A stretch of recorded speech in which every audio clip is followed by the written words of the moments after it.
तो मैंने सबसे पहले कांग्रेस पार्टी के हमारे हाईकमान कांग्रेस नेतृत्व को कहा कि एक अच्छा उम्मीदवार आपको मिल रहा है और आप उनको जल्द से जल्द उनसे कांटेक्ट करें और कांग्रेस पार्टी का उम्मीदवार बना के हमारे बीच भेजे, हम उनको जिता के भेजेंगे।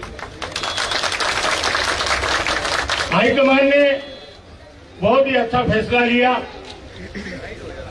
और राहुल जी को उम्मीदवार बना के आप और हम सब के बीच भेजा। ये बहुत खुशी की बात है। हम तो आमने सामने चुनाव भी लड़े हैं।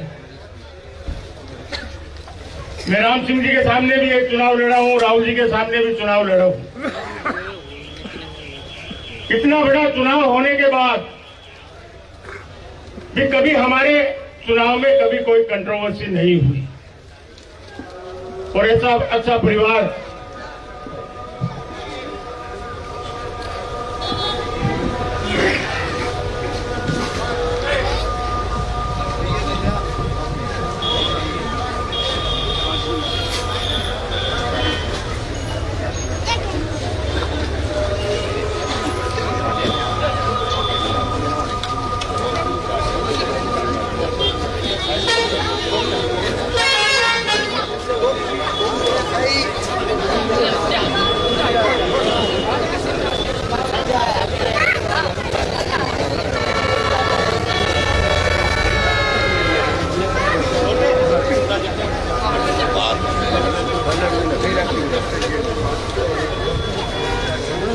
कैमरा तो रहेगा, ये जरूरी है। लाइव आ रहा है राहुल जी के।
राहुल जी के बारे में मुझे ज्यादा बताने की जरूरत नहीं है, आप सब बहुत अच्छे से जानते हो।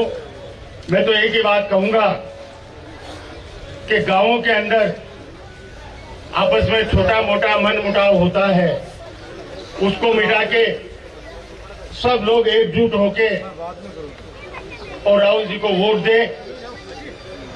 उससे कांग्रेस पार्टी मजबूत होगी, राहुल जी मजबूत होंगे और कांग्रेस पार्टी का झंडा लहराएंगे। ये बहुत खुशी की बात है। इस बार मौका है, मौका चूक मत जाना।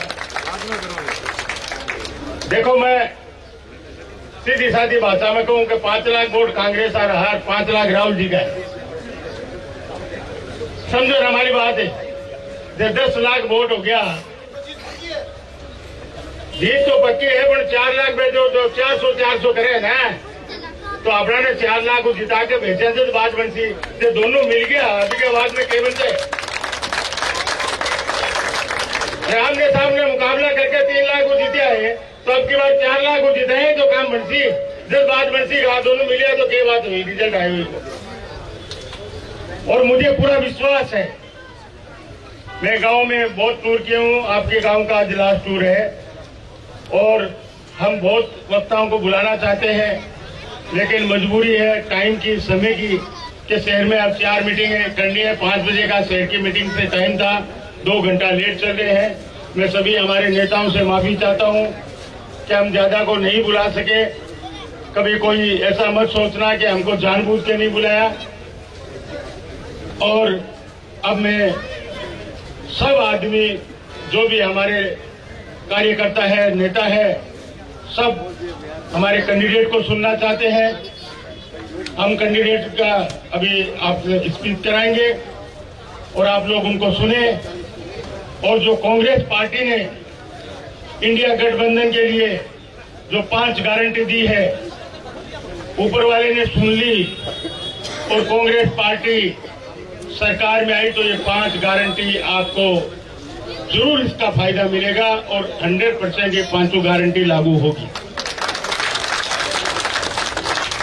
अब फैसला झारखंड है, वोट झारखंड है, फैसला से वो काम हुआ है।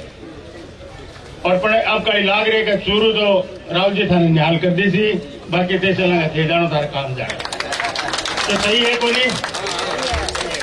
हर तहसील के अंदर मुकाबला है।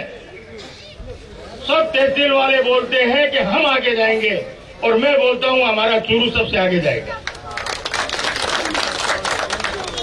वाह मत कर दियो, 7 बार काका साहब ने जीता के भेजा, थारू तो पार कौन पड़ी, तार नगर पार पार्टी किसी मत कर दियो भैया। वोट देना जज के, अच्छे इंसान को चुनना चाहिए।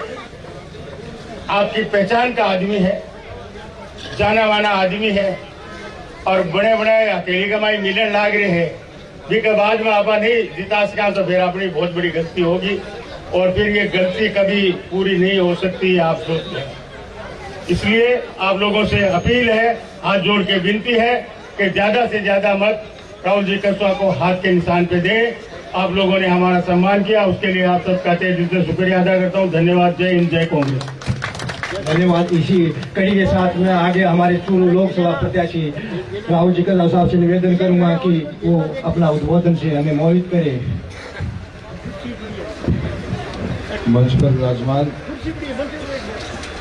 आदरणीय रफीक जी, हमारे चेयरमैन महोदय, हमारे रणवीर जी, आदूराम जी, कमला जी, पार्टी के सभी वरिष्ठ नेतागण, सम्मानित मंच, गांव भंगू के सभी सम्मानित पिता और के बुजुर्गों और नौजवान साथियों, थोड़ा मेरे गलों बैठ हुए है तो मैं धीरे धीरे बोलने की कोशिश करूंगा। मैंने 2 दिन और निकालना है, उनके बाद तो 19 तारीख आई जाएगी थी, बोल रहा दे दूंगा, मैं गिर जाऊंगा, कोई दिक्कत नहीं होगी। चुनाव बहुत बड़ा चुनाव है और आप इस चुनाव में 22 लाख लोग अपना मत का उपयोग करके एक सांसद बना के आप हिंदुस्तान की सबसे बड़ी पंचायतें बजने वाला काम करेंगे। अगर इस चुनाव में अगर आप खुले मन से न लड़ा और इसकी महत्वता न समझा और सिर्फ पड़ोसी ने देख के या गांव की तहसील ने देख के वोट डाला तो इसके साथ में बहुत बड़ा अन्याय हो जाएगा, क्योंकि ये चुनाव आपके गांव का नहीं है और आपके गांव में काम आने वाली 90% चीजें ऐसी हैं जिसका इस चुनाव से कोई असर भी नहीं पड़ेगा। आपके गांव में बिजली, पानी, शिक्षा, चिकित्सा, रोड्स कुछ भी आप व्यवस्था या सेवाएं जो सरकार की लेते हो उस सब में 99% में सरकार के कर्मचारी राज्य के होते हैं। एक बैंक और पोस्ट ऑफिस दो चीज छोड़ दूं तो वो दोनों भारत सरकार की होती है। पर सरकार की योजनाएं जब बनती हैं, नए कानून दिल्ली में बैठ के बनते हैं, नई योजनाएं लागू होती है देश भर के अंदर, उस योजनाओं में आपकी भी एक आवाज पहुंचे, इस मकसद से चुनाव होते हैं। गांव से मैं इतना ही कहना चाहता हूं कि इस चुनाव के अपन इस मकसद से तो वोट डालने जा ही रहे हैं कि आपका सांसद को चुनने जा रहे हो। सांसद की भूमिका बहुत अहम रोल अदा करती है। उसकी सीमा सिर्फ दिल्ली तक की नहीं होती। अगर काबिलियत तो शिक्षा हो तो वो किसी भी लेवल पे जा सकता है और आपके नाम को, आपके गांव के, आपके मत के जो आपने दिया होता है उसको बहुत ज्यादा प्राउड फील कराने की भी हिम्मत एक सांसद रख सकता है। ये सांसद का पद बहुत बड़ा है। बीते हुए 10 साल में मुझे सांसद बनाया, आप लोगों ने 2 बार मुझे आशीर्वाद दिया। हमेशा आप लोगों के आशीर्वाद के साथ मैंने कोशिश यही करी कि मैं भारत सरकार की बेहतरीन योजनाओं को मेरे लोकसभा क्षेत्र में लेके आऊं। मैंने काम को मेरी प्रायोरिटी मानी। मैंने आपके हाथ में अभी मेरा एक लीफलेट सा दिया है आपको। हमने उसे 12 काम बड़े बड़े गिनाने की कोशिश करी है।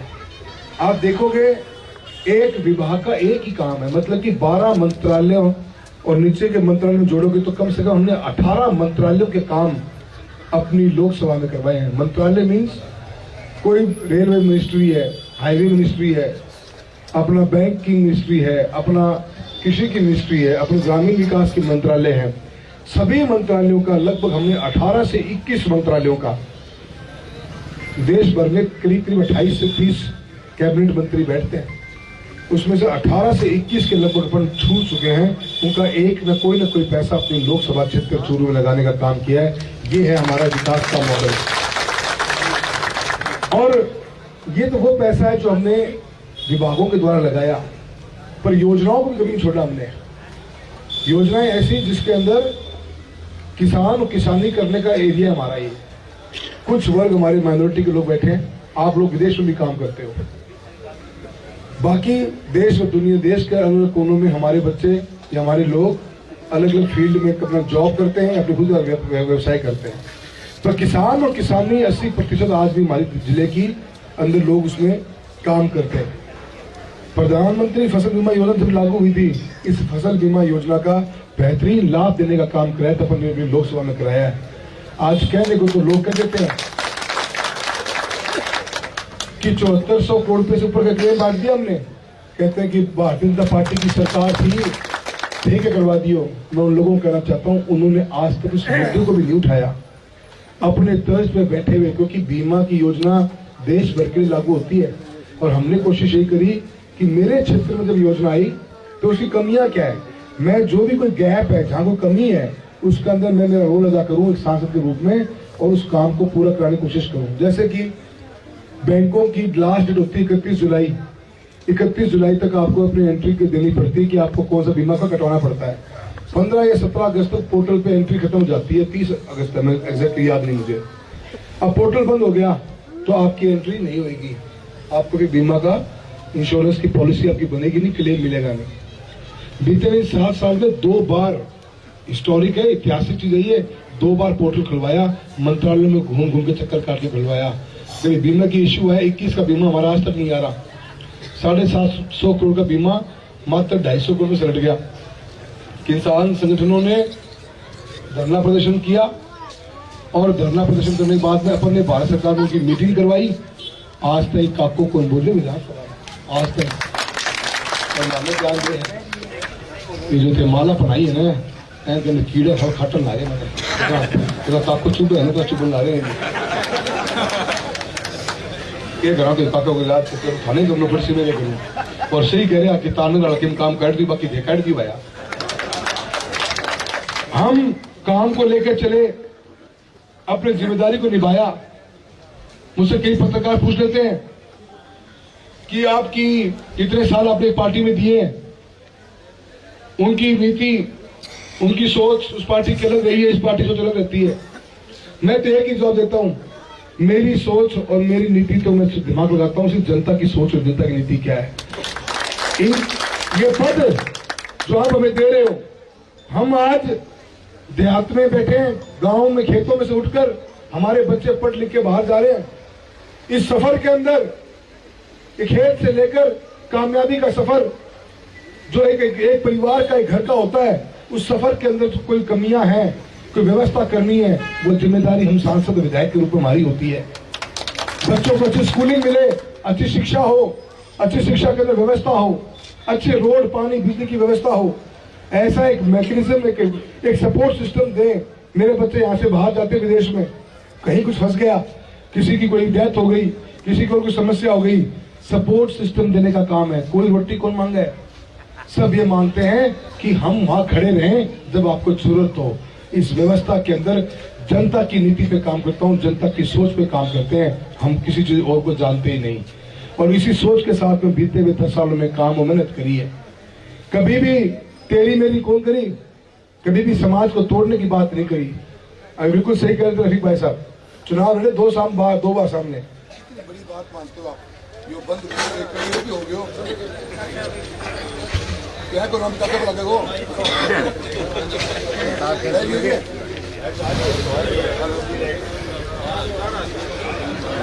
कीड़ो काट लियो, काटो भाई,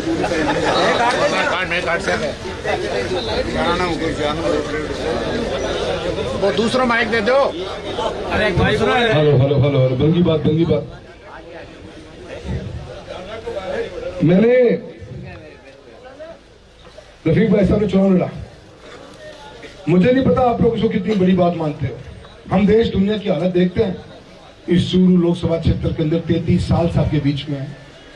आज तक समाज का, जातियों का, धर्मों का कभी सौहार्द माहौलपूर्ण जो माहौल हमारा है, वो भाईचारा कभी हमें बैठने नहीं दिया। ये हमारी सबसे बड़ी जीत मानता हूँ। किसी ने चू तक भी नहीं करने दी, न कभी चू होने दी।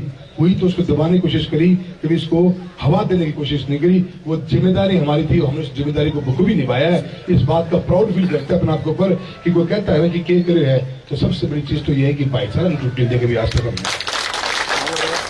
हर जो खड़े रहे और साथ में विकास से काम करें। हमारा कंपटीशन उन लोगों के साथ में है जिन लोगों ने आज तक एक भी विकास को अपना कभी एजेंडा ही नहीं माना। इतना बड़ा पर्चा छपाया है 10 साल का, अगर 33 साल को भी छपा दें काको तो मैं मान जाऊं। 33 साल को छपा दे, 10 साल में काम करके दिखाए। काको क्या बना पाए? एक पुल लियो, तोड़ना पड़ेगा। काको आप टेढ़ो मेढ़ो चले, पुलियो भी सो बनवा दियो। उन ट्रक उन चर्च के रतनगर चूरू के अंदर हालत देख के आओ, तोड़ लो बस। काको मर गए कि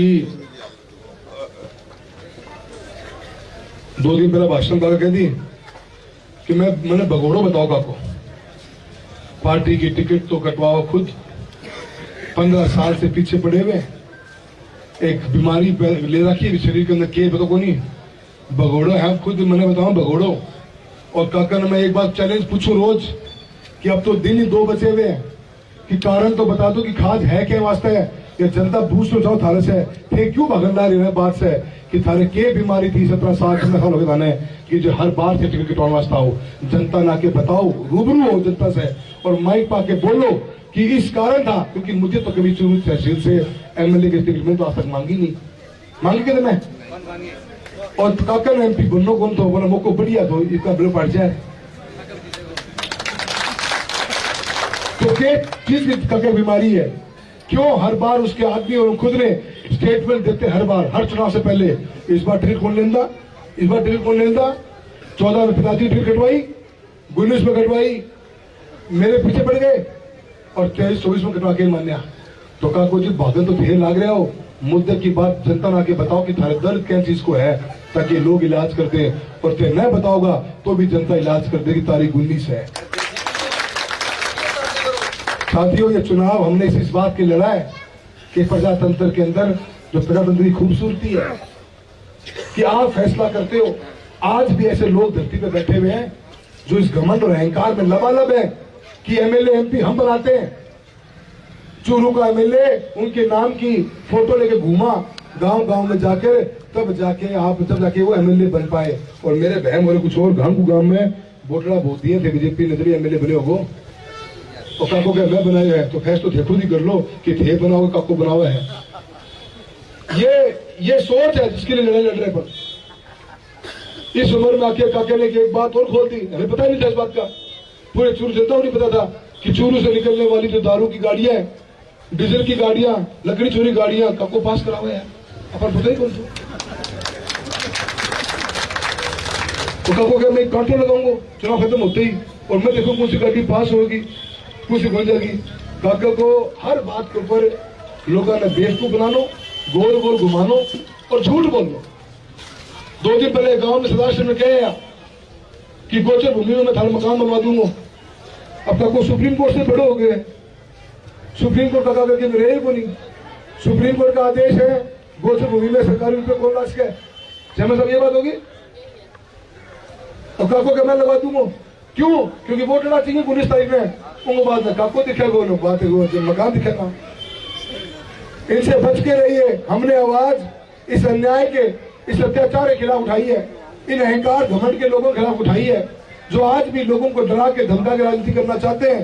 राजनीति इस देश में होगी तो इंसान को प्रजातंत्र के अंदर जनता के आगे हाथ जोड़ के विनम्रता से साथ राजनीति करनी पड़ेगी, तब प्रजातंत्र जिंदा रहेगा। मैं आप सभी से निवेदन करने आया हूं, एक अलग जगाने का काम हमने किया है और आप लोगों का आशीर्वाद देने के लिए आया हूं।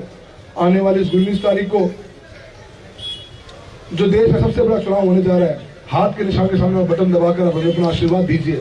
और ये चुनाव की लड़ाई कोई गांव को गांव की नहीं भाई, दोबारा कहता हूँ कि बहुत बड़ा चुनाव है, बहुत सा मीडिया कवरेज कर रहा है, क्योंकि एक सोच और एक विचार के ऊपर अपन ने पहला कदम बाहर निकाला है। कोई निकाला कोई नहीं, बीजेपी में लोग जाता दिखे, यहाँ तो कोई दिखा है थारा बाइडो हिसार के हिम्मत करिए बाहर निकल गए। यहाँ ऐसी बात के लिए करिए कि अगर आज हम चुप हो गए, 6 बार के MP बने हुए हम चुप हो जाएंगे तो बाकी समाज में किसी की हिम्मत ही नहीं बनेगी बोलने की। आप सब किस माहौल में जियोगे, रात को ठंड से सोच के देखना। आज 400 पार का नारा लगा रखा है, क्या करूं हो रहा है 400 पार हर 272 में काम कौन सा लगे, सरकार 272 बन जाएगी। क्यों? ताकि संविधान में संशोधन कर दें। कुछ भी कर सकते हैं भाई साहब, क्योंकि भाजपा ने बताया नहीं अभी तक कि संविधान में क्या संशोधन होने वाला है। आप सोच के देखो इन बातों को। आपके गांव में कोई पानी बिजली को गटर ला गया, संविधान जिस ताकत से अपन जीते आए हैं बाबा साहब के द्वारा दिया गया अपने को, इसमें थोड़ी सी छेड़छाड़ आपकी जिंदगी नहीं, आपके आने वाली पीढ़ी की जिंदगी बर्बाद कर सकती है, बदल सकती है। इन लोगों ने डर का माहौल बना दिया देश के अंदर, लोगों को काको चुरूम को डर ला गया और भारतीय जनता पार्टी ने पूरे देश में ऐसा माहौल बना दिया जहां एक हर आदमी अनिश्चितता का हिस्सेदार हो गया, डर और भय में जी रहा है कि क्या होगा 400 पार। यह है घोषणा पत्र कांग्रेस का, 25 गारंटियां हैं, साफ सुथरी बात है। अगर सरकार में आ गए तो युवाओं के लिए 1 लाख रुपए की अप्रेंटिसशिप देंगे, 30 लाख सरकारी नौकरियां देंगे, साफ सुथरी बात है। 5 कैटेगरी में बांटा, पढ़ना जरूर इसको। ऐसे ही भाजपा को बताना पड़ेगा कि आपके घोषणा पत्र में 400 पार के बाद में एजेंडा क्या है, बताओ 19 तारीख से पहले, ताकि वोट डालते समय सोच के डालें हम। बोलिए बात, मैं ज्यादा कुछ नहीं कहूंगा, हमारी 5 मीटिंगें हैं और रफीक भाई साहब मैंने बार मारा लग रहा है, मैं लेट हो रहा। हाँ, 19 तारीख में हर आशीर्वाद दो, एक आवाज उठाइए भाइयों, साथ देना, ये उम्मीद करता हूँ। बहुत बहुत धन्यवाद।